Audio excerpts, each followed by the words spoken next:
വർഗീയവാദികളുടെ vote വേണ്ടെന്ന് നിലമ്പൂരിലെ ഇടത് സ്ഥാനാർത്ഥി എം സ്വരാജ്. വർഗീയവാദികൾ നല്ല മനുഷ്യരല്ല, അവരുടെ വോട്ടുകൾ വേണ്ട.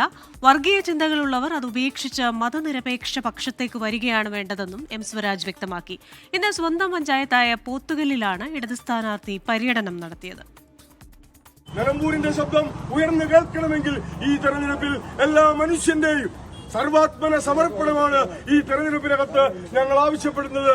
അതിൽ കോൺഗ്രസ് എന്നോ ലീഗ് എന്നോ BJP എന്നോ സുഡാപ്പി എന്നോ ജമാഅത്തെ ഇസ്ലാമി എന്നോ വ്യത്യാസമില്ല.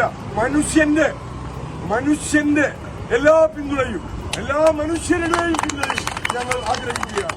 CPIM മലപ്പുറം ജില്ലാ സെക്രട്ടേറിയറ്റ് അംഗം TM സിദ്ദിഖ് എം സ്വരാജിനു വേണ്ടി വോട്ട് തേടി നടത്തിയ വിവാദ പ്രസംഗമാണ് എം സ്വരാജ് തിരുത്തിയത്. BJPയുടെയും ജമാഅത്തെ ഇസ്ലാമിയുടെയും SDP-യുടെയും ഒക്കെ വോട്ട് വേണമെന്നാണ് സിദ്ദിഖ് പറഞ്ഞത്. എല്ലാ നല്ല മനുഷ്യരുടെയും വോട്ട് വേണമെന്നായിരിക്കും TM സിദ്ദിഖ് പറഞ്ഞിരിക്കുന്നതെന്ന് എം സ്വരാജ്.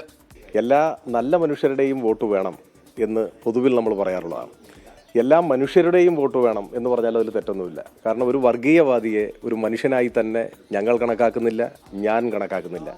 അതുകൊണ്ട് തന്നെ എല്ലാ മനുഷ്യരുടെയും വോട്ട് വേണമെന്ന് ഒരു ഇടതുപക്ഷ നേതാവ് പറഞ്ഞാൽ അതിൻ്റെ അർത്ഥം മനുഷ്യസ്നേഹവും മനുഷ്യത്വവും മാനവികതയും എല്ലാം ഉയർത്തിപ്പിടിക്കുന്ന എല്ലാ നല്ല മനുഷ്യരുടെയും വോട്ട് വേണമെന്നാണ്. ഇന്ന് ജന്മനാടായ പോത്തുകല്ലിലായിരുന്നു ഇടതു സ്ഥാനാർത്ഥി പര്യടനം നടത്തിയത്.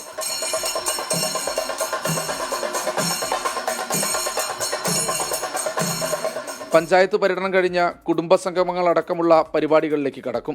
ഈ മാസം 13 മുതൽ 3 ദിവസം മണ്ഡലത്തിൽ ക്യാമ്പ് ചെയ്ത് മുഖ്യമന്ത്രി പിണറായി വിജയൻ എം സ്വരാജിനായി വോട്ട് തേടും. സ്വാതി കൃഷ്ണയ്ക്കും അഖിലിനുമൊപ്പം ശ്രീകുമാരൻ, ടീം 24 നിലമ്പൂർ.